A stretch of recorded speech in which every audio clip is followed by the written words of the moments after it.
The world is really, really different today than it was from even a few years ago, and so we see just an explosion of data that's being created by mobile, social, video applications, Internet of Things, connected devices everywhere, and the scale is unprecedented. That scale could be as much as 6 or 7 zettabytes of data that needs to be stored in the cloud by the year 2020. That amount of data is about 85 million years of high-def video playback.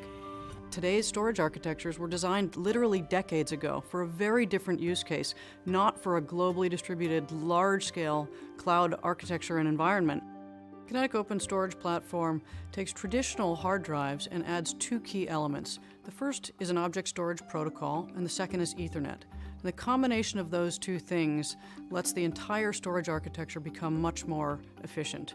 So whereas in the past you would have object storage applications that needed to translate down through file systems to blocks and sectors and guess about where to lay out data on the device, now you have an object storage application that can simply put and get keys, its objects, to the device, and the device handles the space management, which is exactly what it knows best. Storage application still does everything it does, but now the device is a little bit smarter to enable a much more efficient stack.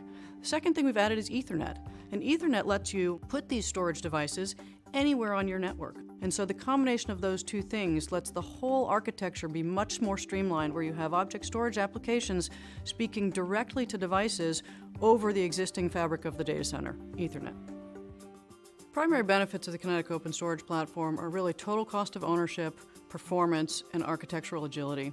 So on the total cost of ownership side, the impact comes from having storage applications now able to talk directly to storage over the object protocol and over Ethernet.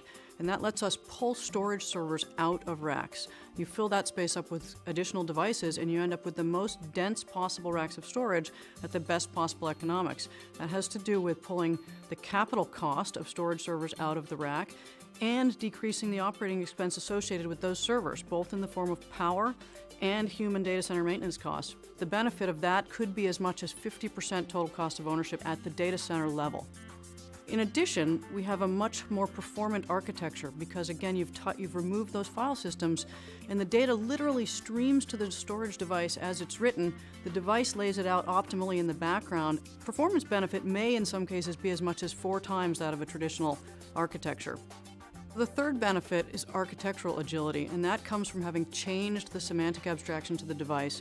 What that does is let us innovate within the device much more rapidly, and it eliminates the very tight coupling of host systems and devices that's existed in the past, which lets the whole thing scale much more flexibly and with a much faster pace of innovation. So combined, we have significant total cost of ownership benefits, we have a more performant system, and we have a much more flexible and agile architecture overall. Those 3 things are really the key benefits that are going to enable this architecture to deliver object storage at the scale we need to at a much lower economic profile. For more information about the Seagate Kinetc Open Storage Platform, white papers, technical documentation, as well as the full open source code from both us and some of our key open source software partners, please go here.